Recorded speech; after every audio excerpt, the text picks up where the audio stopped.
Ah, bien-aimés, partout où vous êtes le bienvenu. Nous vous bénissons dans le nom tout-puissant de l'Adonai Yeshua Mashiach. En tout cas, je me porte très bien. Je suis vraiment très heureux de vous rencontrer encore en ce samedi ici, septembre 2025, et de vous parler de la part du Très-Haut. Pourquoi je dis de la part du Très-Haut? Parce que je suis parmi ceux-là qui participent dans les conseils célestes. Vous savez, un vrai serviteur d'Élohim est celui qui assiste dans les conseils célestes. Comme l'Adonai l'a dit par la bouche de Jérémie, disant, ils sont partis, je ne les ai pas envoyés. Ils ont prophétisé et je ne les ai pas parlé. S'ils auraient assisté dans mon conseil céleste, ils auraient dit à mon peuple ce que moi, je pense leur communiquer. Ils auront annoncé mes desseins. Vous savez, tout le monde s'autoproclame aujourd'hui être archibishop, archevêque, bishop, évêque, apôtre, prophète, pasteur, ayant des milliers de membres dans une assemblée, dans un bâtiment. Et tous, quand ils prêchent, ils disent que Dieu m'a dit, Dieu m'a dit, Dieu m'a dit, le Seigneur m'a parlé, le Seigneur m'a parlé. On ne sait pas c'est quel Seigneur, on ne sait pas c'est quel Dieu. Mais mes amis, nous savons que nous avons qu'un seul Elohim qui est esprit. Et il connaît ses vrais serviteurs, ses vraies servantes. Je ne peux pas m'attarder là parce que nous vivons les moments le plus difficiles, le siècle le plus compliqué, le siècle le plus perverti où les hommes et les femmes sont devenus vraiment pervers. C'est une génération perverse.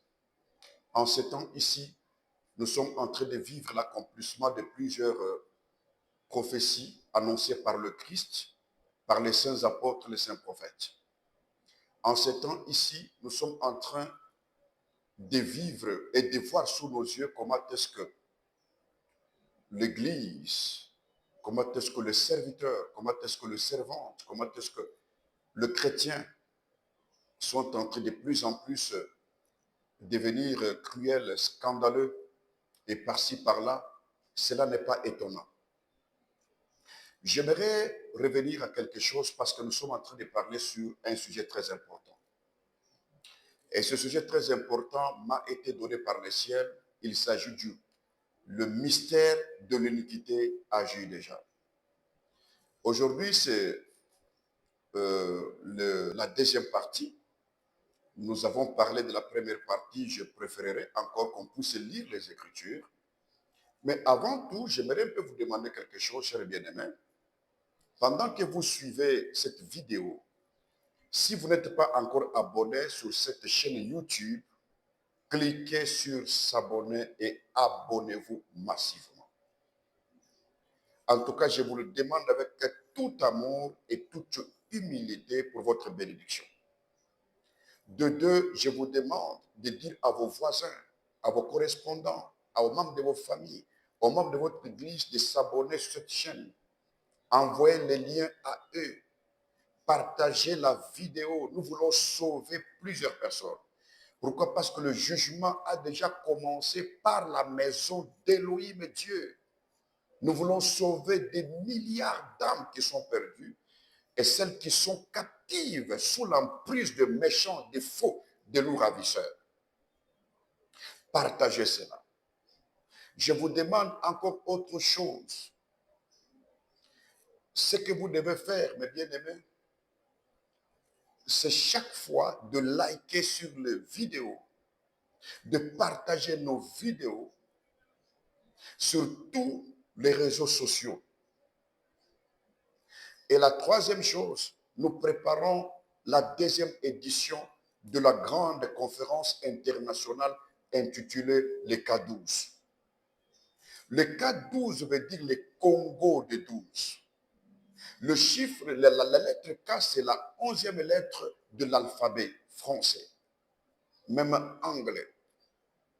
Alors nous, le Congo de 12, il s'agit de quoi? Il s'agit de la RDC. Il s'agit du Congo-Brazzaville. Il s'agit de l'Angola, de la Zambie, de la Tanzanie, du Burundi, du Rwanda, de l'Ouganda, du Soudan du Sud, de la République centrafricaine, du Gabon, du Cameroun et de la Guinée équatoriale, ce qu'on appelle les K12. Donc c'est une grande conférence internationale dont l'Église de ces pays-là doit participer, et on peut dire même les églises, les serviteurs et autres. C'est pour les pasteurs, les serviteurs, les apôtres, les hommes d'affaires, les femmes d'affaires, les choristes, les chantres, les intercesseurs, les commerçants, les étudiants, les médecins, les ingénieurs, les économistes, même les hommes politiques, les hommes économiques sont tous priés d'être à cette conférence. Cette deuxième édition aura lieu le 31, à partir du 31 octobre, ce sera un vendredi, le 1er novembre, un samedi, et le 2 novembre, un dimanche prochain ici. Je pense que vous aurez toutes les informations. Il y aura déjà des publicités. À partir déjà du 15, on va commencer à tout lancer. Je vous demanderai d'assister. Si vous avez à nous envoyer aussi votre soutien financier, spirituel, matériel, ne manquez pas de le faire. Nous sommes disposés pour vous. Et la quatrième chose, nous avons des livres. L'Adonai m'a aidé d'écrire plusieurs livres. Nous sommes à plus de 210 livres. Je vous demanderai, chers bien-aimés, d'acheter ces livres, de vous procurer des livres. J'ai toujours dit, pour quitter l'Égypte, il fallait écouter Moïse. Mais pour entrer au pays de Canaan, il faut lire Moïse. Nous sommes autant de lire les prophètes pour entrer au pays de Canaan. Lisez les livres, achetez les livres. Nous sommes disposés pour vous. Alors, bien aimés, nous allons directement entrer dans la lecture de la parole. Nous voulons lire l'apôtre Paul dans 2 Thessaloniciens, chapitre 2. Et nous allons prendre le verset 7 pour que nous puissions introduire notre message d'aujourd'hui. Nous lisons l'Écriture par la grâce de l'Adonai. 2 Thessaloniciens, chapitre 2, verset 7. Car les mystères de l'iniquité agit déjà. Point virgule. Il faut seulement que celui qui les retient encore ait disparu. Mais bien aimé, ça c'est l'écriture de base de notre sujet intitulé Les mystères de l'iniquité agit déjà. C'est l'apôtre Paul qui a parlé. Ce mystère de l'iniquité a commencé à agir depuis le 1er siècle, lorsque les saints apôtres Pierre, Paul, Jean étaient vivants. Mais c'était d'une façon voilée, d'une façon timide, d'une façon cachée. Mais à ce temps où nous sommes, dans ce 21e siècle, ce mystère est déjà révélé. Voilà pourquoi, avant que j'entre dans les détails de tout, je vais vous donner certaines révélations que j'ai eu à recevoir de la part de l'Adonai par la grâce qui m'a été faite. Je ne suis pas le seul et l'unique prophète véritable d'Élohim. Il y en a aussi, mais nous ne sommes pas nombreux. Mais nous avons tant de prophètes faux. Parce qu'un prophète, c'est qui? Un prophète, c'est un porte-parole d'Élohim, Dieu. Quand on voit un prophète, il est la bouche de Dieu, la bouche d'Élohim. Tandis que le Christ dit ceci, l'homme ne vivra pas de pain seulement, mais de toute parole qui sort de la bouche d'Élohim Dieu. Or, la bouche d'Élohim, c'est un prophète. Il n'y a jamais eu de parole sans bouche. Si vous aimez la parole, si vous voulez entendre la vraie parole de Dieu, vous devez chercher un prophète. Et ce prophète est porteur de cette parole. Ça ne peut pas être une répétition, quelque chose qu'on a déjà entendu. Ça doit être un message nouveau qu'on n'a jamais entendu et il vient avec ça vous partager ce qu'on appelle bonne nouvelle. Pourquoi? Parce qu'une nouvelle est un message qu'on n'a jamais entendu. Si vous me dites que Jésus-Christ est mort, ressuscité, il a le don du Père, ce n'est pas une nouvelle. Tous nous connaissons, même les musulmans, ils savent ça. Même les bouddhistes savent ça, même s'ils ignorent. Le monde entier sait ça. Mais quelle est cette nouvelle qui est cachée? Il y a deux choses qui sont cachées, mais en ces temps qui doivent être révélées, mises à nu, bien aimés.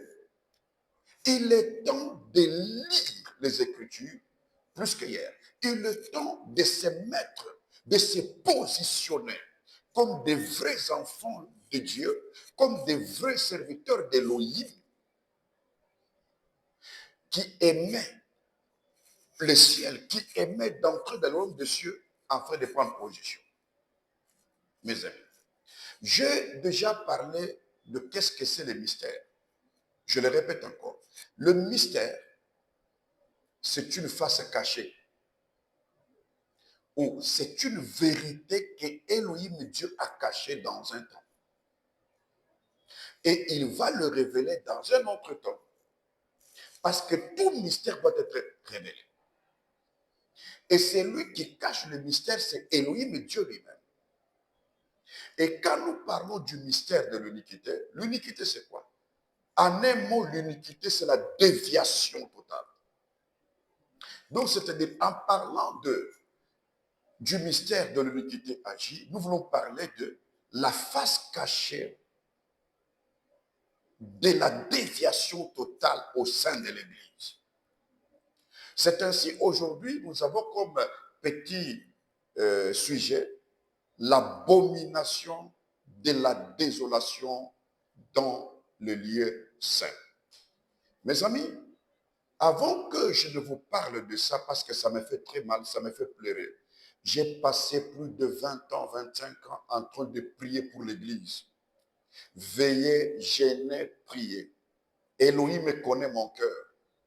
J'ai prié chaque fois pour le salut des âmes. Je pleure devant Elohim qui m'était apparu le 30 décembre 1990 pour qu'il ait pitié. Avant le coronavirus, j'étais dans une ville à 120 km de Lubumbashi qui s'appelle Likasi.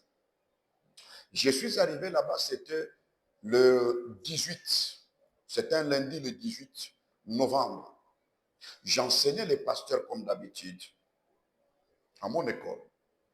Et puis je suis allé dormir. Vers 2 heures du matin, c'est-à-dire c'était le 19 novembre. J'ai vu cette histoire comment ça quittait l'ouest. Ça passait par le centre et ça quittait l'est plutôt. Et ça passait par le centre vers l'ouest. C'était comme une grande fumée qui commençait depuis le ciel jusqu'au sur la terre et qui tuait, qui terrassait. Elohim était tout en colère. Nous tous, on fouillait. Arrivé quelque part, sur une petite terre, on n'était resté que peu. J'ai dit à Elohim, veux-tu détruire, tuer les justes et les injustes? Puis il s'est arrêté. Il a commencé à me parler. Il dit, dans quelques jours, je vais frapper le monde. Et quelques jours après, 11 jours après, il y a eu l'apparition du coronavirus qui a commencé depuis la Chine et qui a envahi le monde entier. Vous connaissez déjà l'histoire en 2019. Moi, Béni Kalenga Makondo BKM, je ne suis pas étonné quand on appelle ça Covid-19 parce que moi, je l'avais vu le 19 novembre 2019. Et puis, je l'ai publié. Je l'ai écrit sur le message à beaucoup de mes fils, à beaucoup de serviteurs. Étant donné que j'ai un fils prudent, c'est le docteur Steve Kachombo, il avait pris, lui, il a publié ça sur le Facebook. Quand la chose a commencé, les gens ont dit que non, le prophète avait dit ça. Mes amis, je vais d'abord commencer par une révélation afin de parler sur l'abomination de la désolation dans les lieux saints. En 1989, je vous dis devant Elohim que je sers, En 1989, c'était lors de ma conversion, quelques jours plus tard après ma conversion. Là, ça doit être le 9 novembre 1989. J'ai fait une grande vision. J'ai été pris en extase. On m'a amené jusqu'au ciel. Arrivé au ciel, j'étais à genoux devant le trône. Et celui qui était assis sur le trône était en pleine lumière. C'était des lumières parfaites. Et le trône en lumière parfaite, je ne pouvais même pas le regarder. J'étais à genoux devant lui. Il a pris sa main, il m'a imposé sur ma tête. Et il parlait dans une langue inconnue. Pendant qu'il me parlait, j'ai pris mes doigts, je les ai introduits dans mes oreilles parce que tellement que sa voix est grande, puissante et forte, je sentais comme si mon tympan allait sauter. Puis à la fin, il me dit, je t'ai béni. Tu vas lire Matthieu 24, le verset 15. Puis il m'a ramené sur la terre. Mes amis, je suis revenu à moi-même et j'ai commencé, j'ai pris le Nouveau Testament en ce temps-là. J'étais encore dans l'église catholique en tant qu'acolyte, mais je priais. J'étais converti. J'ai lu Matthieu 24, 15. Écoutez ce que Matthieu 24, 15 nous dit ici. C'est pourquoi, c'est Yeshua Amashia, Jésus le Christ qui le dit.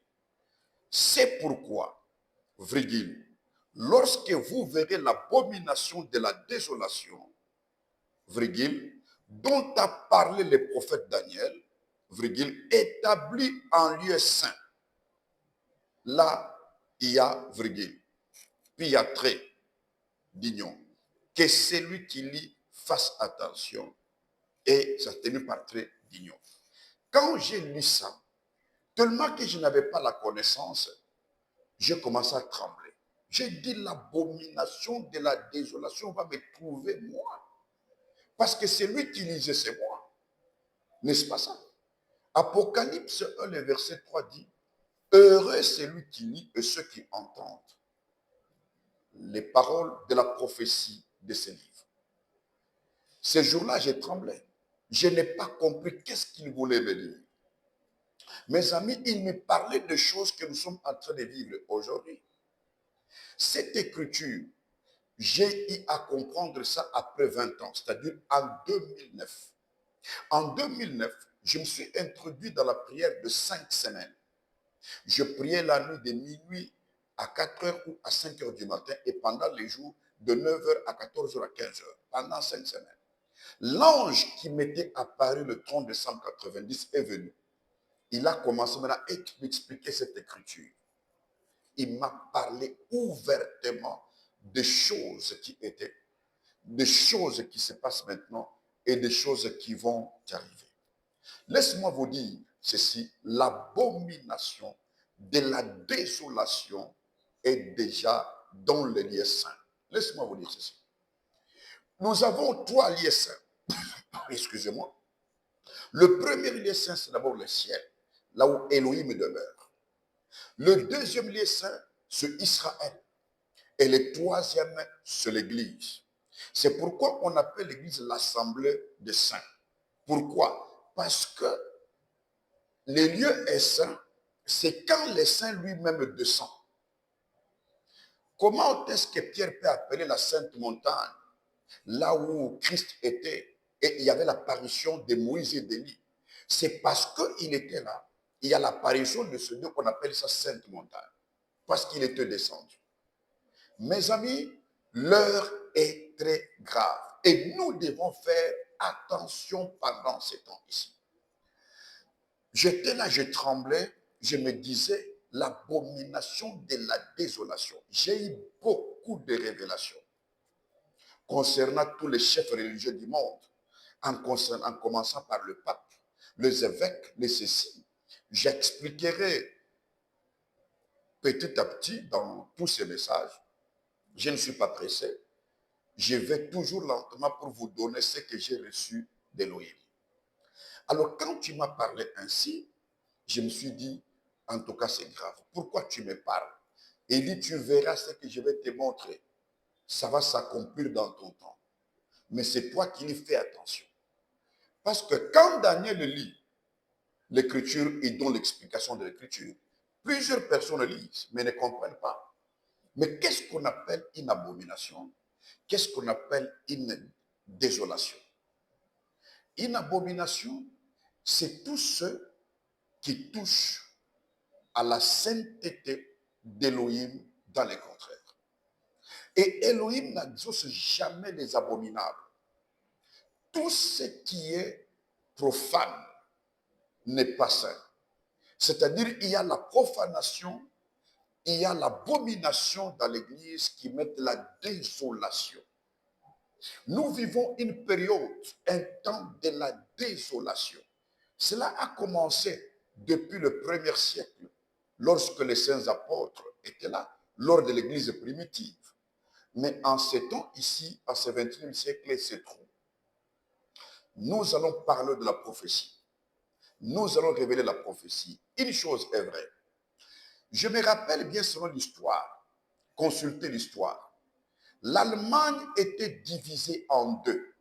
Il y avait l'Allemagne fédérale qui était à l'est et l'Allemagne fédérale qui était à l'ouest et l'Allemagne démocratique qui était, je pense, du côté de l'est. L'Allemagne du côté de l'ouest était faible, de l'est plutôt était faible, mais l'Allemagne du côté de l'ouest était forte. C'est comme qui dirait que ses pieds sont une partie de fer et une partie d'argile. Le fer, c'est le plus fort, l'argile, c'est le plus faible. Nous voyons l'Allemagne. L'Allemagne, du côté d'elle, de l'Est, elle était faible. Et l'Allemagne, du côté de l'Ouest, elle était forte.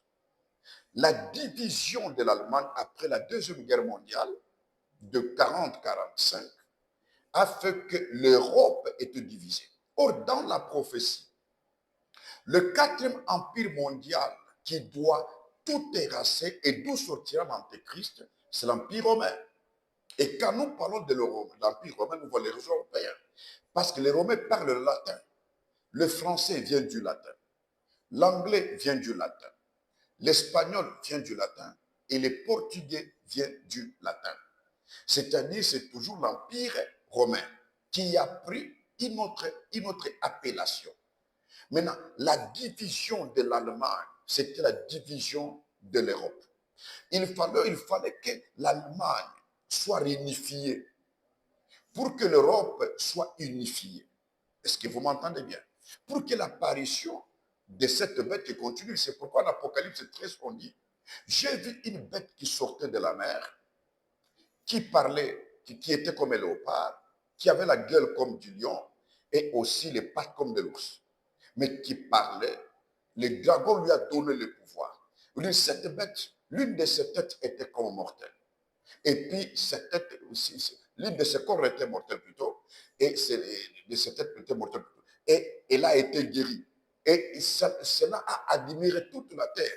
Qu'est-ce qui a admiré? Qu'est-ce qui a étonné le monde? C'est la guérison de cette tête-là. Cette tête-là, c'est l'Allemagne qui était détruite, qui était malade, qui était divisée et qui a été réunifiée. Comment ça? Lorsque l'ancien président des États-Unis d'Amérique, appelé Reagan, Ronald Reagan, il a dit au président de l'URSS qui s'appelait Gorbatchev, Mikhail Gorbatchev, le russe, il dit marche devant ce mur et détruis ce mur. Et les Russes ont marché et ils ont détruit le mur de Berlin qui séparait les deux Allemagnes. C'était quand? C'était le 9 novembre 1989. La même nuit, j'ai vu cette révélation quand j'étais pris en extase, amené au ciel. C'est-à-dire, quand Elohim me donne une révélation à un prophète messager, c'est par rapport à un événement mondial. C'est cette nuit-là qu'on a détruit le mur de Berlin. L'Allemagne qui était divisée en deux a été réunifiée. Et c'est le départ de quoi? De l'Union européenne, qui est normalement l'Empire romain, sous une autre forme. D'où sortira l'Antéchrist. Alors, quand l'Adonai m'a parlé de ça, je ne comprenais pas pourquoi la même date, pourquoi la même année, pourquoi même événement. C'est-à-dire que j'ai été pris, amené au ciel. Il m'a montré que l'abomination de la désolation va maintenant s'installer dans les lieux saints. C'est-à-dire, lorsque l'Allemagne a été réunifiée, c'est fini. Là, nous voyons la réunification de l'Allemagne, c'est le départ de l'Union européenne. D'où sortira l'Antéchrist. Est-ce que vous me suivez très bien? Alors, ce n'est pas étonnant, tout ce qui se passe, parce qu'un prophète véritable, quand il vient poser la question, pourquoi l'Union européenne? Pourquoi la monnaie euro est plus que le dollar? Pourquoi? Qu'est-ce qui se passe au Proche-Orient, au Moyen-Orient? Pourquoi la guerre entre Israël et les pays arabes? La Russie contre l'Ukraine. Un vrai prophète va vous détailler ça par rapport aux Écritures. Il va fixer la prophétie dans son temps parce qu'il n'a rien qui se fait aujourd'hui. Tous les grands événements mondiaux qui se font aujourd'hui, qui secouent la terre, ont été déjà annoncés par Christ et par les apôtres et les prophètes. Ça, c'est tout dans la Bible.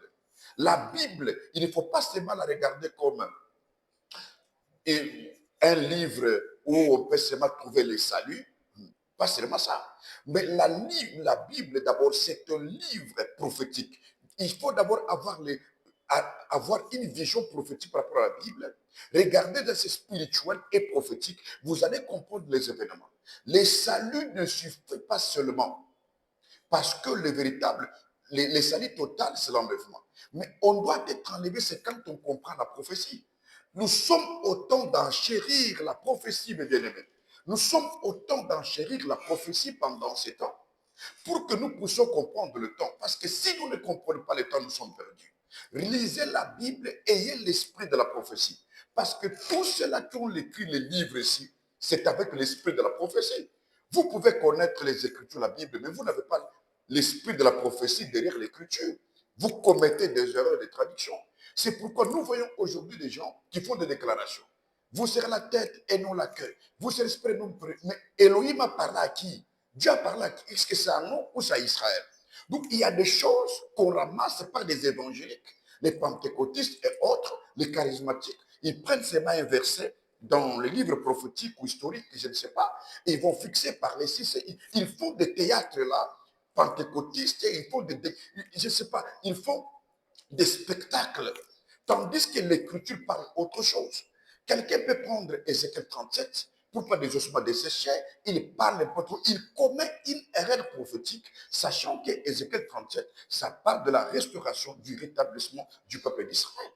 Vous voyez, donc nous sommes au temps, quand nous lisons la Bible, le livre, moi j'appelle ça les Écritures, de Genèse à l'Apocalypse, nous devons comprendre qu'est-ce que la prophétie dit. Il est temps de lire la prophétie. Daniel, c'est en lisant la prophétie de Jérémie qu'il a compris le temps. Il dit que le temps est déjà arrivé, nous devons quitter la terre. Excusez-moi, nous devons quitter quoi? Babylone. C'est ça. Nous aussi, il nous reste combien de temps? Moïse, il dit, quand vous lisez le psaume 90, paragraphe 12, qu'est-ce qu'il dit? Adonai, enseigne-nous à bien compter nos jours. Oui, enseigne-nous à bien compter nos jours pour que nous appliquions notre cœur à la sagesse. Il vous reste combien de temps? Vous fêtez les anniversaires.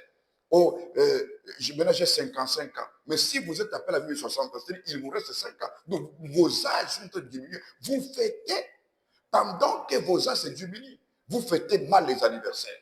Parce que nos âges, nos jours, nos années diminuent. Donc il est temps. Si je sais que je vais vivre 55 ans sur la terre, j'arrive à 50 ans, je vais faire mon examen, je vais dire, bon, il me reste combien de temps? Je dois comment arranger ma vie? Mais vous devez savoir tout. Un prophète, il a la lecture prophétique.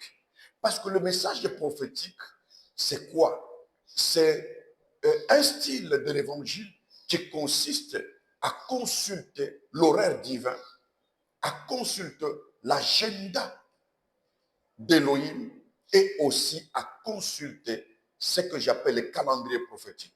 Un prophète doit avoir ça pour fixer au peuple L'heure est très grave, mes bien-aimés. Si ça vous touche ce message, vous pouvez le partager à tous. Il est temps de regarder, de lire la Bible d'une autre façon. Ne suivez pas les gens qui font une déclaration. Vous recevez, c'est votre jour, votre temps, destruction des hôtels, ceci, cela. Non, ça c'est pour les enfants. Ça c'est pour les enfants. Nous devons regarder à la prophétie. Il est que le temps. Suivez, cherchez les prophètes qui vous montrent le temps. Vous savez, pour connaître le temps, il faut à l'horloge, à la montre, non, excusez-moi. Maintenant, oh, il est 11 heures, oh, il est 12 heures. Alors, je vais faire quoi? Mais quand les gens n'ont pas la montre, n'ont pas l'heure, ils font ce qu'ils font. Voilà pourquoi il y a tous les débats, les désordres. Nous vivons dans les désordres. Pourquoi? Parce que l'ennemi envoie ses serviteurs dans les vies pour seulement étouffer les vrais. Pour étouffer les vrais enseignements, que les gens ne connaissent pas la prophétie, que les gens ne savent pas rien. Or, pour connaître le temps, il faut regarder à Israël. C'est lui l'horloge. Nous sommes à quel temps, messieurs? Chers pasteurs, chers apôtres, chers archibishops, chers bishops, chers évêques, archevêques, chers prophètes, chers docteurs, quelle heure est-il? Quel est le temps où nous sommes? Nous sommes en quel jour? Nous traversons quelle fête de cette fête? Répondez-moi. Mes amis, faisons maintenant attention.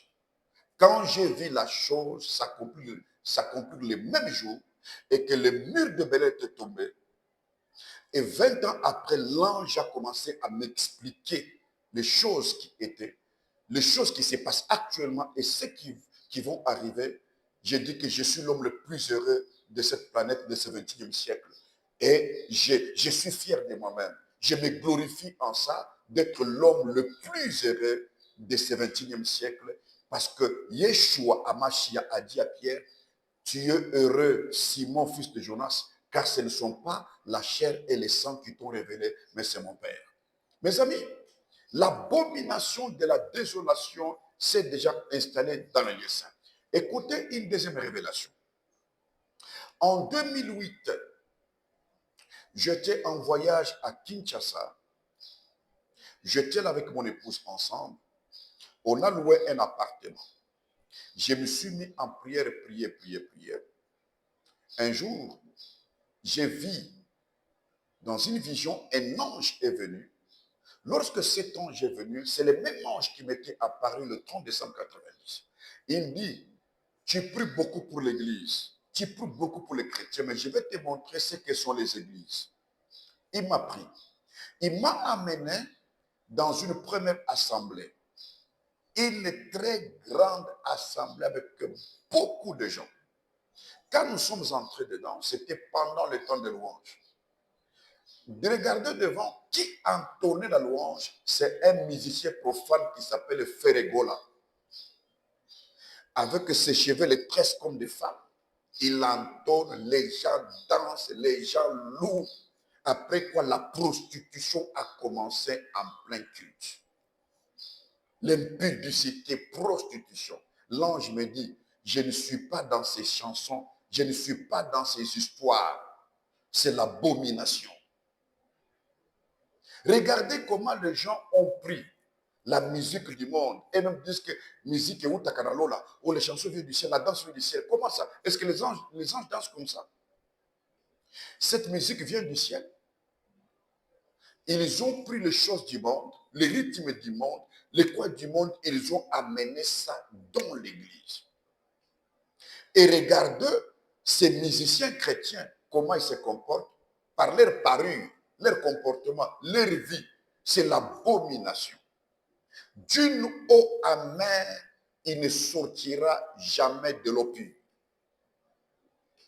Elohim ne peut pas faire toutes les choses pures dans un impur.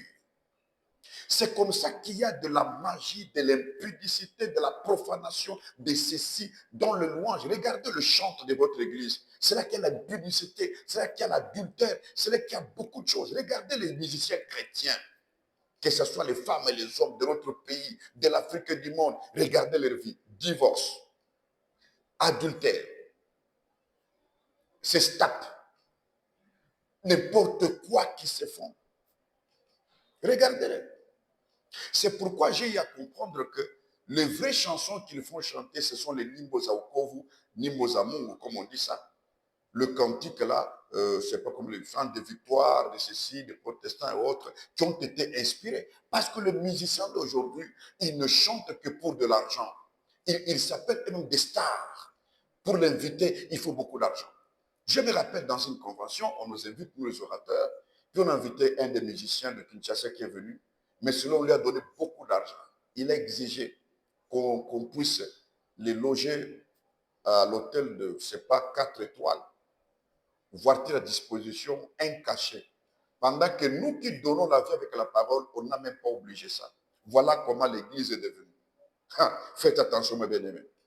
C'est pourquoi Elohim n'est pas dans toutes ces conventions, ces conférences organisées par les hommes, qu'ils invitent de tels musiciens pour remplir la foule et donnent beaucoup d'argent. Mais un prédicateur qui vient parler pendant 45 minutes, 1 heure de temps, on lui donne 200 dollars, qu'un musicien pour donner 2000 ou 5 000 dollars. Vous voyez comment l'église est devenue. Après là-bas, l'ange m'a fait sortir de là. Il m'a amené à une deuxième assemblée. Et cette deuxième assemblée est plus grande que la première. Quand nous sommes entrés, j'ai vu devant la chaire un homme politique. Cet homme est déjà décédé. Il s'appelait Ngouz Akaribon. C'était un homme politique. Il a été premier ministre de notre pays, la République démocratique du Congo, au temps de Mobutu. Il a occupé beaucoup de fonctions. Il parlait plusieurs langues, 36 langues, cet homme. J'ai vu cet homme parler devant la chaire. Il a parlé, puis il a parlé plusieurs langues. Quand il a terminé, c'est le désordre. Chaque chrétien a commencé à suivre les pasteurs de sa tribu. Il y a eu un désordre. L'ange me dit, vous commencez à donner la chair aux politiciens dans les temples. C'est l'abomination de la désolation. Regardez aujourd'hui, les politiciens, on leur donne la chair. Ils commencent à parler de la politique. Les pasteurs sont dans la politique. Les évêques autres sont la politique. Tout ce qu'ils prêchent là, c'est la politique. Bien qu'eux-mêmes, ils n'invitent pas les politiciens, mais ils parlent de la politique dans l'église. Ça, c'est la profanation, c'est l'abomination, mes amis. Et regardez, les églises sont devenues tribales. Les chrétiens suivent un pasteur de sa propre tribu, parfois de sa propre race. Vous arrivez au Canada, vous trouvez l'église des Espagnols, l'église des Congolais, l'église des Français. J'ai été en Afrique du Sud ma première fois en 2006. Quand j'arrive là-bas, j'ai trouvé que les Congolais de chez nous, à Johannesburg, à Durban, surtout à Durban, j'ai trouvé une assemblée de pasteurs Emoshi et tous les fidèles Moshi. Les autres, les pasteurs Erega et tous les Rega derrière lui. Un pasteur quinois, tous les quinois dans son église. Un pasteur Kanangé, tous les Kanangés là-bas. Un pasteur Katangé de Lumbashi, les Katangés là-bas. J'ai dit non. Quand ils m'ont appelé prêcher, j'ai dit que non. Vous devez tous vous réunir, je vais vous prêcher. C'est pourquoi je les avais tous réunis, j'ai fait une conférence. Comment une église peut être tribale, peut être raciste? Comment ça? Vous allez à Madagascar, vous ouvrez une assemblée, mais vous mettez un pasteur congolais parce que vous êtes congolais là-bas. C'est quelle église là? Vous devez gagner les autochtones.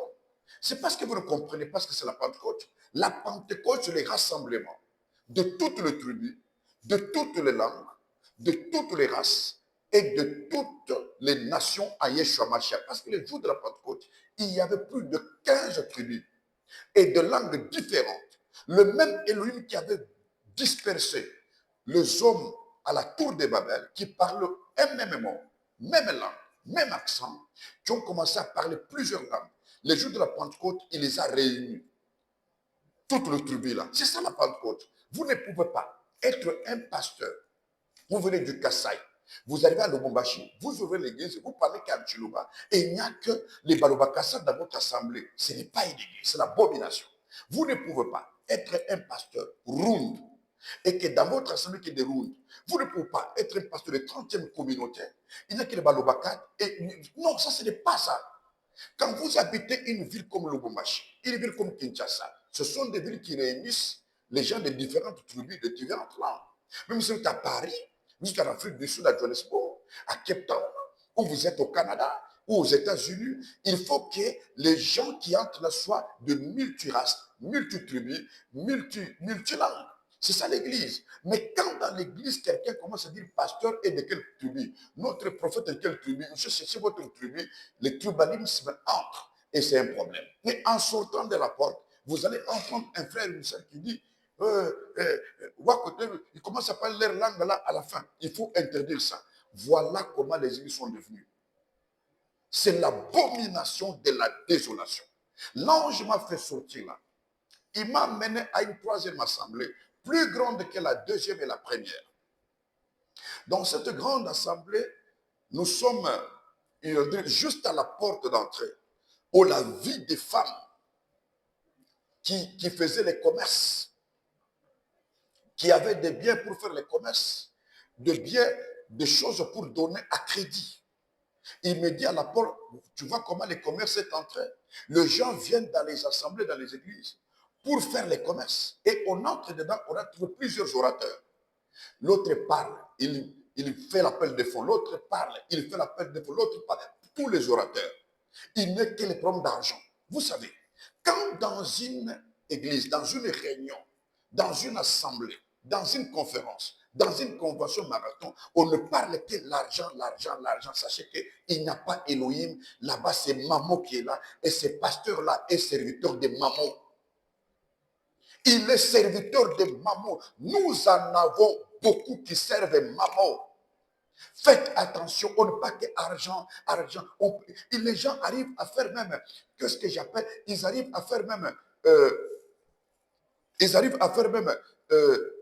oui, offrande de ceci, offrande de cela.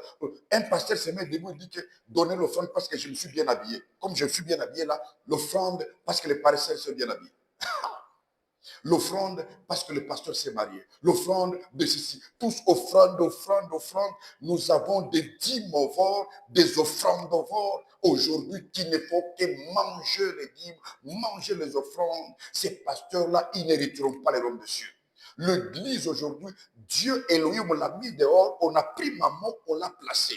Aujourd'hui, quelqu'un qui fait des conférences de finances. Comment devenir riche? Comment être. Quand vous entendez ces choses qui remplacent le salut, au lieu de prêcher le salut, les gens commencent à prêcher l'argent. Conférence, comment devenir riche. Conférence chrétienne de finances. Ouverture du travail, du développement.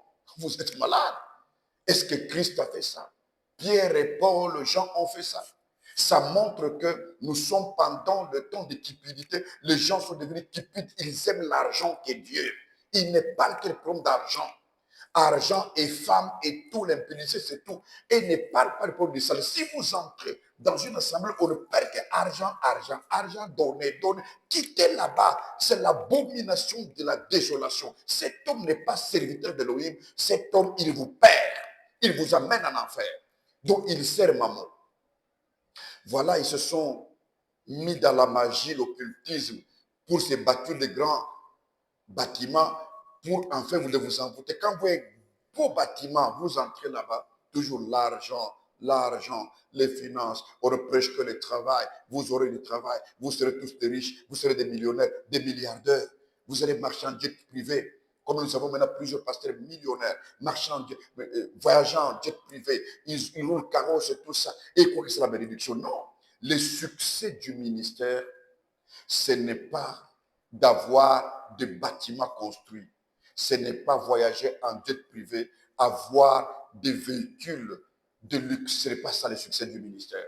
Si le succès du ministère était ça, c'est-à-dire que Christ Yeshua, les apôtres, les Pierre, les Paul, les Jean, c'est-à-dire ils ont échoué le ministère.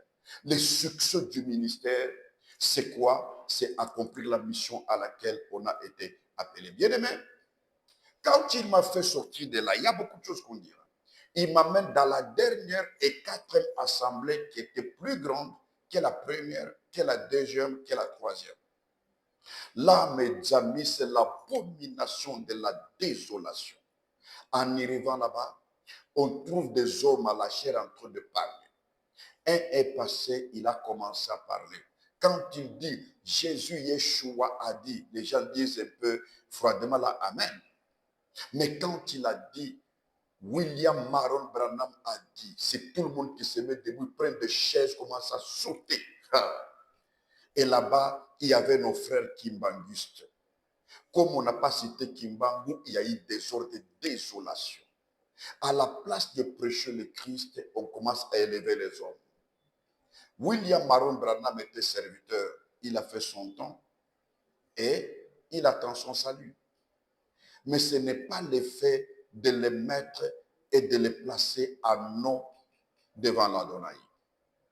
Mes amis, une église fondée sur un homme est une abomination. L'église est fondée sur Christ. C'est ça qu'on dit même dans l'Écriture. Nous sommes édifiés sur le fondement des apôtres et des prophètes. Et ce fondement, c'est Christ. Donc, tout vrai serviteur, tout vrai apôtre et prophète, quand il vient, ils ont levé sur le fondement des apôtres et des prophètes, c'est Christ, le fondement. Mais quand on met autre chose en dehors de ça, on est vraiment perdu. Il y a l'abomination. Pourquoi maintenant on met dans les temples des tabernacles de nos frères, ils mettent la photo de Branham, la photo d'un certain Jésus ou autre? C'est l'abomination. On ne peut pas mettre des images dans un bâtiment où les gens se réunissent. C'est-à-dire que ceux-là que vous mettez, c'est ceux-là que vous adorez. Vous devez faire attention, mes bien-aimés. Je vous parle en tant que serviteur de l'eau. Je suis un prophète messager. Moi, je crois que William Maron Branham était serviteur d'Élohim. Et il a édifié les gens sur le fondement des apôtres de Christ, les prêchés de Christ. Mais ce qui se passe maintenant, nous devons faire beaucoup plus attention, mes bien-aimés. Et les images que les pasteurs donnent à leurs fidèles, nous voyons des gens qui mettent les images de leurs prophètes ou de leurs pasteurs dans les magasins, dans les véhicules, partout, ceci, dans leurs maisons, tout ça, non. Derrière chaque image, il y a un esprit. C'est pourquoi Elohim avait interdit, je pense dans la deuxième commandement, il dit, tu ne te feras pas une image taillée, que ce soit en pierre, en bois, en tout, pour te représenter. On n'a pas besoin d'image. Nous avons besoin de la parole véritable qui nous conduit à la vie éternelle, mes bien-aimés. Il y a tant de choses que je vais révéler. Je vais parler sur ça. Je vais révéler les fausses et les vraies églises, les faux et les vrais serviteurs, puisque le temps est arrivé. Et quand nous sommes sortis, l'ange m'a dit, tu vois, j'ai commencé à pleurer. J'ai commencé à pleurer. J'ai commencé à pleurer. C'est ce que vous appelez l'église. Écoutez, mes bien-aimés, pour arriver avec vous à la fin, j'arriverai pour parler de ça. Je vais vous parler de 4 vieillesses de l'église parce que ça montre aussi l'abomination. Je pense dans 3 jours, 2 jours, je vais faire la continuité pour vous parler maintenant de ces 4 vieillesses de l'église. C'est là que je fais la continuité par rapport à ça, pour voir comment l'abomination est dans l'église. Nous allons y aller lentement et sûrement. Mais bien aimés, je vous aime beaucoup et j'aimerais m'arrêter par ici. Je vous demanderai vraiment avec tout cœur, cherchez la vérité, cherchez la lumière, aimez ceux qui vous prêchent la vérité, qui vous disent la vérité. Cherchez la lumière véritable pour votre salut. Ne vous fiez pas à un pasteur. C'est lui qui vous choisissez, soit il va vous amener au ciel, soit en enfer. Vous êtes libre. Les pères dans la foi, on les choisit. Ça ne se te proclame pas. Ou tu peux choisir un pasteur, ou tu laisses, tu prends un autre. C'est possible. Les églises ici sont comme des restaurants. Si j'entrais dans ces restaurants, on préparait bien, ok. Mais si on ne prépare plus bien, je peux chercher notre restaurant. Ma problème, c'est qu'il soit en bonne santé. C'est l'heure de faire un choix. Et c'est par là que j'aimerais un peu clôturer avec vous ensemble, puisque nous sommes déjà presque à la fin de ce message. Si vous avez suivi ce message, partagez avec les autres, likez ce message, bénissez tout le monde et demandez aux gens de s'abonner sur cette chaîne intitulée BKM, la voix de l'époux crie, parce que nous sommes au milieu de la nuit et le cri retentit. Que l'Adonai vous bénisse. Je vous aime beaucoup. À la prochaine occasion. Merci, mes bien-aimés.